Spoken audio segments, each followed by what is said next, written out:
So this is question number 1, square root of 48. If you recall, the way that we simplify a radical is we break it into its prime factors. So when I look at 48, I think of 16 and 3 as 2 factors. And when I look at 16, I know 3 is prime, so I can circle that one.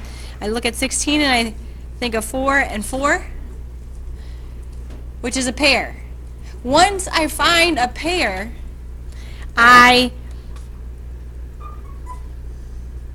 can rewrite that with the pair, which breaks free from the radical, along with the value that is left over. The leftover value stays underneath.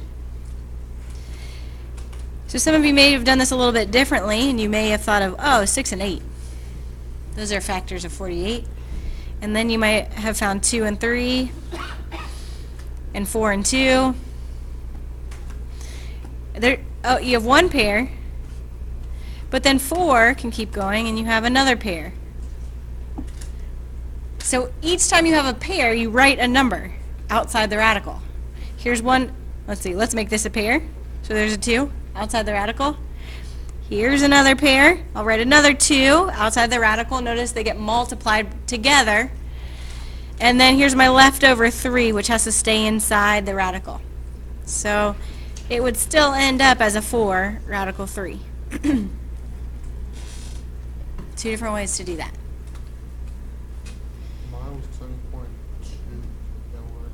Yeah, absolutely. So you would keep breaking 24 down, maybe you did 12 and 2, and then 3 and 4, and you should wind up with these same numbers right here at the end of it. 2, 3, 2, 2, and 2. Or we have 4 2s and a 3. Does that make sense? Okay. Number 2, we could rewrite this as the square root of 48 over the square root of 25. Coincidentally, we just found the simplified version of the square root of 48. So the numerator we would rewrite as 4 radical 3. And 25 is a perfect square. So what is the square root of 25? 5. Good.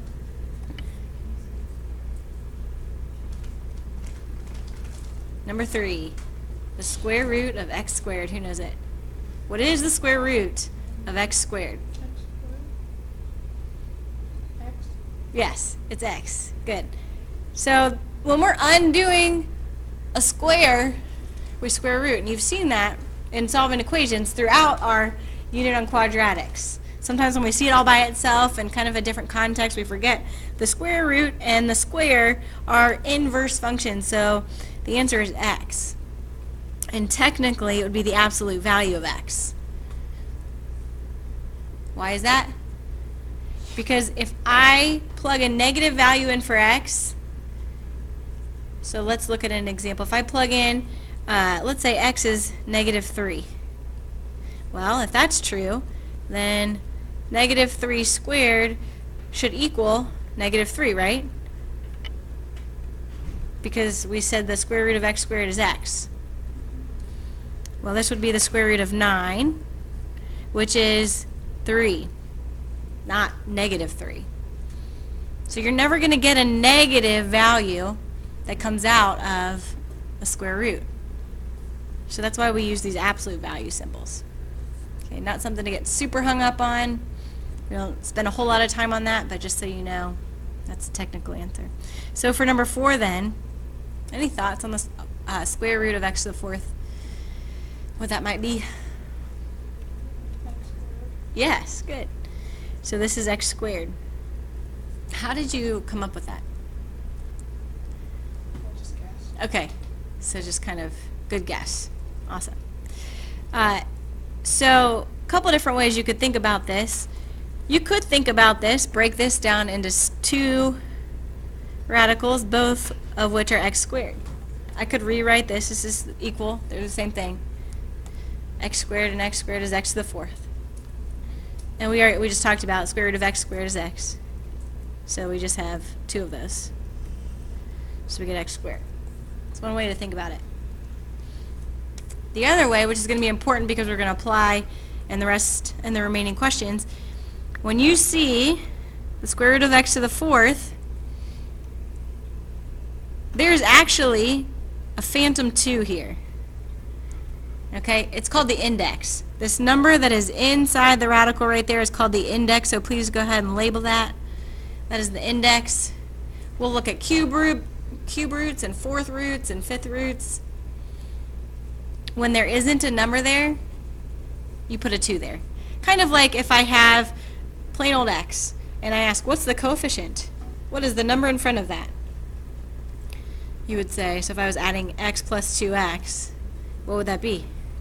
3x, because we know in our minds that there is a phantom 1 there. You don't have to write it, but it's there. Same thing with the index. So in order to simplify this, the property goes, you divide the exponent by the index. Okay? The exponent divided by the index. So 4 divided by 2 is 2. So your answer for number 4 is x squared, which was already said. This process is important, though, because here in number 5 we have x to the 16th power. And now that we know this property, divide the exponent by the index. What's the index here, Lauren, for number 5? What number would I put inside that radical symbol right there? If there's nothing there, what do you assume it's going to be when I'm getting the square root? Yes, 2. Thanks. 2. So, we have x to the 16th divided by 2. Divide the exponent by the index, and what do you get? X to the 8th. Good.